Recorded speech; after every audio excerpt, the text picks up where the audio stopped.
We made a few changes in the idea of the presentation. So it's entitled now Languages and Acculturation, the Influence of Language Education and Policy on Heritage and Minority Languages.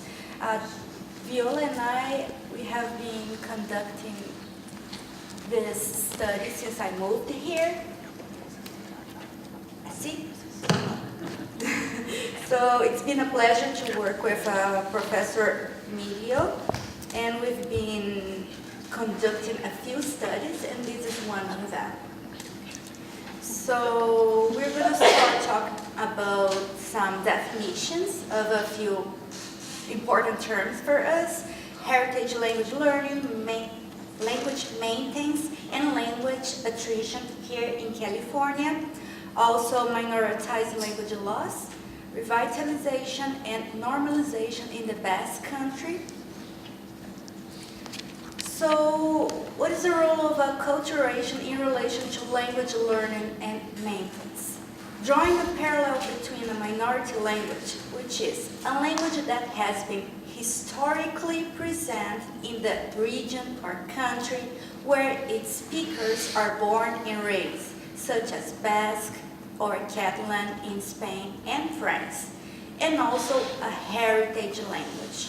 So a heritage language is a language spoken by immigrants and their children in a foreign country, such as Spanish or Chinese here in the United States and Canada, for us, especially Spanish here in Santa Barbara. Since they are something other than the majority language, they are often stigmatized and discriminated against, resulting in lack of prestige. Speakers of heritage and minority languages also share a certain degree of bilingual and bicultural competence that warrants grouping them together.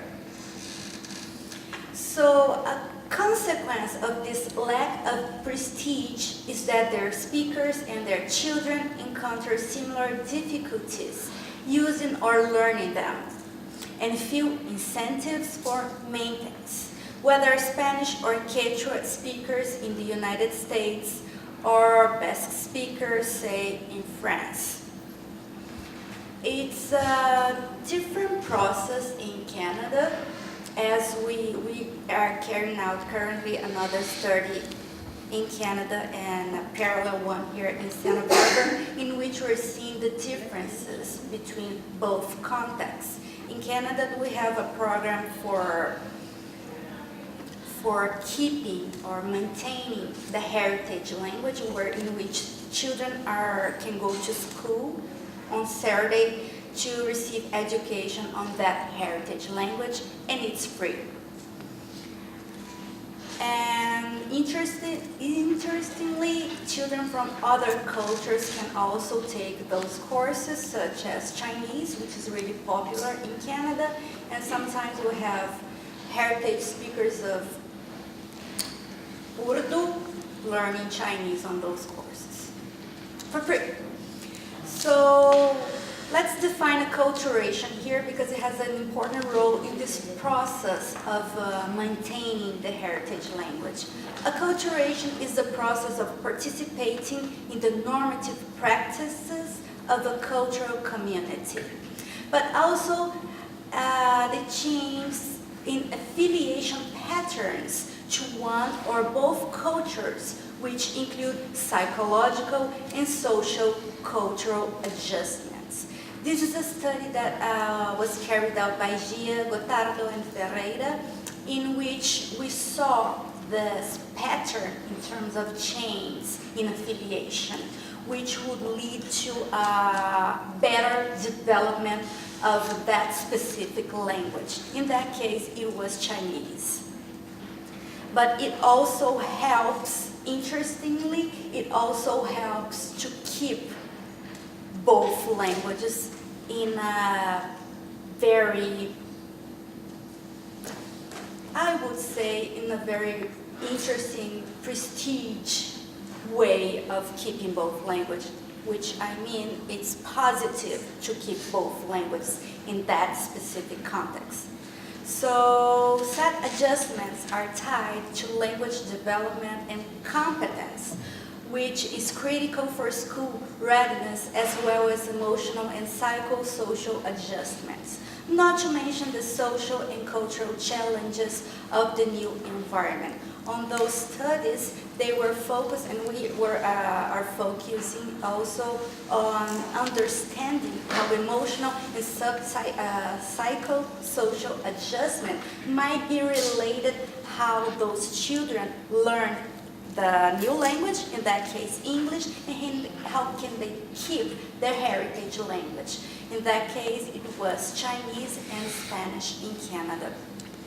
So what we know is that we found a positive correlation, and children who are doing well in the heritage language are performing better in the second language there.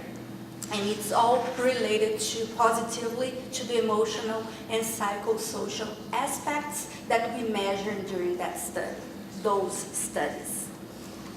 So immigration over the past 2 centuries has produced enclaves of speakers of languages different from that of the majority both in North America and Europe. Heritage language speakers are the children of those immigrants who either speak both languages at home, or more typically, the language of the home is the language their parents imported from the country of origin. The children learn the majority language at school, of course. So situations vary from country to country, as we know, but in the United States, schooling is typically carried out in a monolingual context after a first period of adaptation, which occurs from 1 to 3 years. The goal of the English learning program for speakers of languages is to ensure that English learners acquire fully proficiency in English as rapidly and effectively as possible and attain parity with native speakers of English, so as to achieve within a reasonable period of time the same vigorous grade level academic standards that are expected of all students. Language as an equalizer. Reasonable is, in practice, 1 to 3 years, as I mentioned before. So, Spanish here in California. In a state like California, these educational policies affect a large population. Given that state's demographics, well, according to the California Language Census in 2016, English learners constitute 21.4% of the total number of children enrolled in California public schools. Furthermore, children who speak a language other than English at home represents 42.6, a little over 2.6 million, and, which is important for us here, is that 83% speak Spanish. Bilingualism as impediment. The California Department of Education fails to underscore the cognitive advantage of being bilingual. If anything, for students with limited English, not knowing the majority language is simply an obstacle to be overcome in order to access the mainstream monolingual English class. So, very different from the official European Union stance towards multilingualism, but see the increasing number of Europeans that support political parties that contest the concept of multiculturalism and the idea of the union of citizens with diverse cultural and linguistic practices.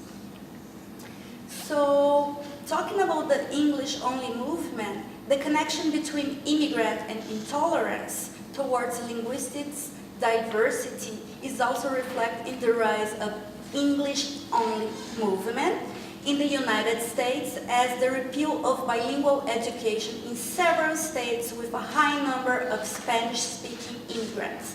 California in 1998, Arizona in 2000, and Colorado in 2001, as said by Montreal.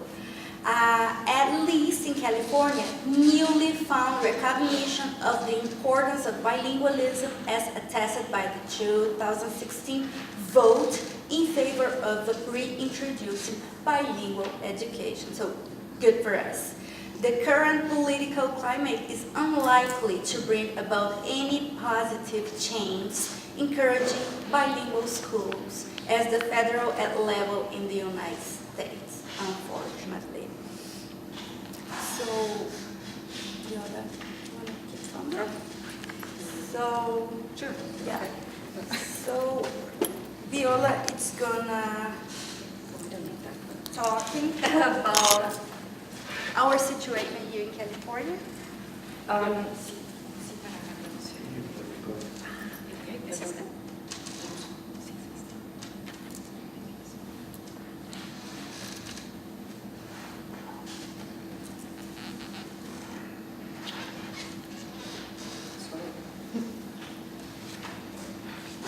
So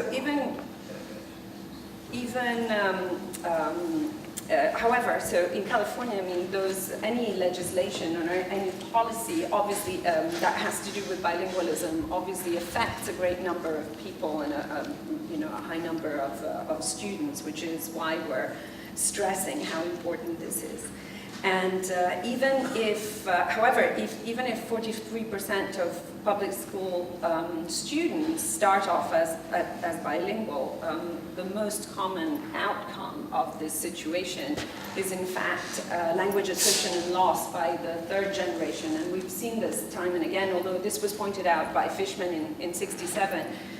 But we've seen it, all of us that teach here, for instance, at UCSB, which is now a Hispanic serving institution, we have a lot of Hispanic students, and they all say the same, they all tell us the same story. They typically, if there are, say, 3 siblings in the family, the eldest will still speak Spanish, probably reasonably well, but as they decrease in age, the shift to English, to the majority language, is almost inevitable. And typically the siblings will speak to each other in English rather than Spanish. And so by the third generation, clearly the heritage language is lost. So the only reason why Spanish is really kept in California, is maintained or increasing, is because of the new waves of immigration, essentially, that maintain communities going with the heritage language. But so this actually produces a situation where the heritage language speakers, of Spanish in this case, there is a really wide variety of fluency. Some of them, because some of them, as you can see in the second bullet point, oh, sorry, wait, I'm looking at something else, I'm so sorry. Wait, how do I? Right, yeah, here, sorry about that, because I'm looking at my computer rather than the screen. And so, as you see in the second bullet point, we could have, third and fourth generation US-born English-dominant Hispanics with limited speaking abilities in Spanish, or first and second generation bilinguals displaying very different degrees of fluency even within this category. Or recent young immigrants whose dominant language is Spanish, and those will be essentially undistinguishable from monolingual Spanish speakers as far as their fluency in Spanish is concerned. This in turn creates problems in addressing the needs of heritage speakers, both in K through 12, but also at university level. And unfortunately, we've seen a spate of studies over the past possibly 20 years on heritage language, but the results and the recommendations that and the conclusions we come to in the ivory towers very rarely seem to trickle down to the education boards and their policies. And even so, we carried out a study with one of the graduate students in our department, Omar Miranda, in 2012. And we looked at the instruments, the books that are specific for heritage language speakers, for instance. And we actually noticed that apart from the relatively well-known fact that there is a loss of registers, so that the heritage language speakers are not very at ease with academic registers of Spanish, obviously, but there is no mention of a lot of grammatical features that are actually problematic for heritage language speakers. And so there are a number of studies that are being done in linguistics departments at universities, but they don't seem to inform the wider population, let's say.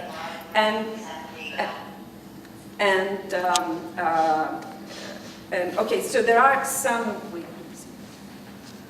I wanted to mention just very quickly, there are Claudia Parodi, che in paz descanse, did actually try to, she produced a number of important publications about heritage Spanish, which she considered a form of Spanish vernacular that is mostly related to rural varieties or non-standard varieties of Spanish from Mexico. And both Parodi and her students did a lot to try and restore prestige to heritage Spanish, but we're still, far from actually having any, any officially recognized prestige for the. I just have to show you this picture of Claudia Parodi because she not only was she an exceptional linguist, she was also an incredibly beautiful woman. Okay, so moving on. It's really difficult to actually look at two things. Maybe I'll stop looking at my computer because it's confusing me. Okay, so the second part of the talk, which I will now do in 3 minutes flat, has to do with minoritized language. And this term, we kind of switch back and forth between minority and minoritized languages, but there's always an agency behind the fact that a minority stays a minority. And so that's why Ngugi wa Thiong'o, the Kenyan writer, privileges or prefers minoritized languages. These minority languages, in the sense of historical minorities, are usually better protected than immigrant languages, right? So there's legislation. So, for instance, think of the European Charter for Regional and Minority Languages that, from 1992. And so they have access to a certain level of officialdom, resources, funds, and education. Then presumably we would think that language maintenance is a given, right? Wrong, right? So in fact, we find that, as Aline was saying before, that the language attitudes of speakers of historical minoritized languages are sometimes no more positive than those of the illiterate immigrants struggling to make ends meet alone in foreign countries. So this is perhaps surprising, but it is a fact. And so eventually problems of weak language proficiency, language attrition, and loss are comparable between heritage speakers of migrant languages and speakers of minoritized languages. And so that's why they have these shared characteristics. And as people like Wa Thiong'o that has expressed himself about the power structures that impose certain languages over others, it's certainly true, it seems, that both groups are victims in some form of other of colonialism, whether we're looking at the consequences of colonialism in other countries, or between center and periphery. I'm tempted to skip this, although his actual words are really important. So especially what I find interesting is this idea that, what he says on the third line of the quotation, economic and political control can never be complete or effective without mental control. And so to control a people's culture is to control their tools of self-definition in relationship to others. And this has everything to do with prestige. Because the way you think of yourself as a speaker within a community or of your community actually will decide whether you keep that language or whether you give it up. Because, I mean, these are all metaphors we live by, to quote famous linguists, right? But remember that it's speakers that decide not to speak their language. You know, language doesn't die on a metaphorical plane. It dies because people decide that it's not worth it or downright dangerous to speak it. And so they don't pass it on to their children. So at least, this is also a quote from Wationgo. So for colonialism, this aspect of, ningunear la cultura de los pueblos minorizados, right, of minority cultures, these are two aspects of the same process. So the destruction or the deliberate undervaluing of a people's culture, their art, dances, religion, history, geography, education, orature, and literature. And he always makes a very clear distinction, but he remembers both. So, I can never remember what the accent goes. Is it orature? I don't know. So it's very, but oral literature is, as opposed to what he calls literature, which is written literature, is very important, although, as we heard yesterday, is usually considered more primitive, etc., right, in this in this context, at least. So we find it perversely appropriate in a certain sense that, and I will take maybe 3 more minutes to have, can I have 3 more minutes so that I can at least show you a couple of slides about the Basque context? But I think it's appropriate, and it's what our students here always relate to. The fact that Spanish is a minoritized language here and in Canada, as Alina was discussing before, and yet it is the bully language of the context of minoritized languages in the Spanish state. You know, if anybody needed really ultimate proof that no language or culture is intrinsically superior to another, well, this is it, right? So this really shows you that a language is a dialect with an army, okay? Well, I'll skip the things about the 1978 Constitution is one of my pet peeves.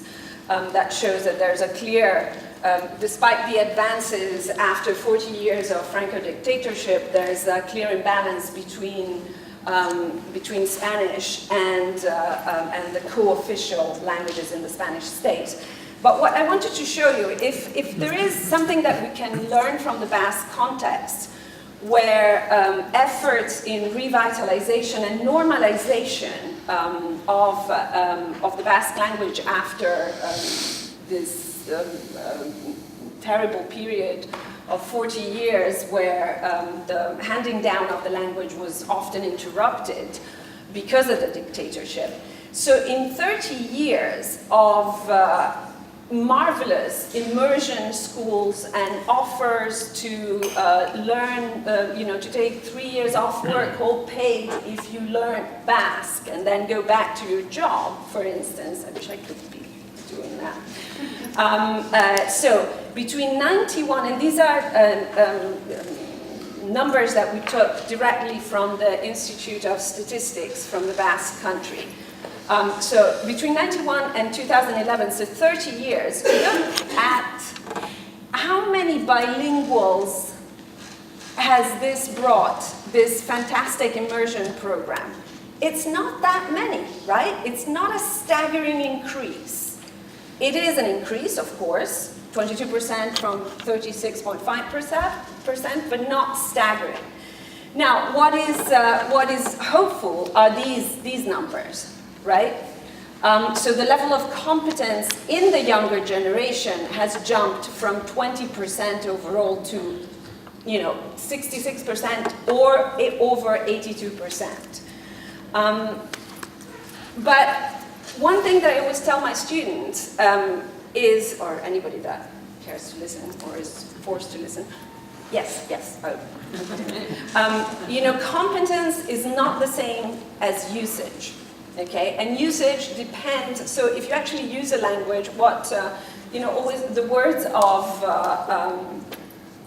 Begoña Echevarría, who's a sociolinguist and a singer, obviously of Basque origin, she used to say, well, you know, our problem in the Basque country is that we don't flirt in Basque.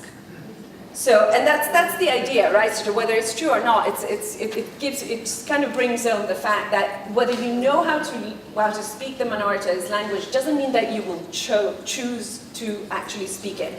And so linguistic attitudes actually have a lot to say about whether you choose to speak it. And while in the Basque Autonomous Community, so in Egualde, in the regions in the Spanish state, linguistic attitudes have improved steadily between 91, say, and 2012. You see, for instance, that in the French state, because there are no provisions for immersion schooling and there is no, you know, there's no effort really to push the revitalization of Basque or any of the other languages. You know, we've gone from 36% favorable to, we've lost those 7 points of percentage in the orange ones that were lost between 91 and 12 have actually made up the fact that more and more people see Basque in an unfavorable light. Okay, so I'm going to leave it here. So there's hope, it's in pink. Es Kaleidoscope, thank you, gracias.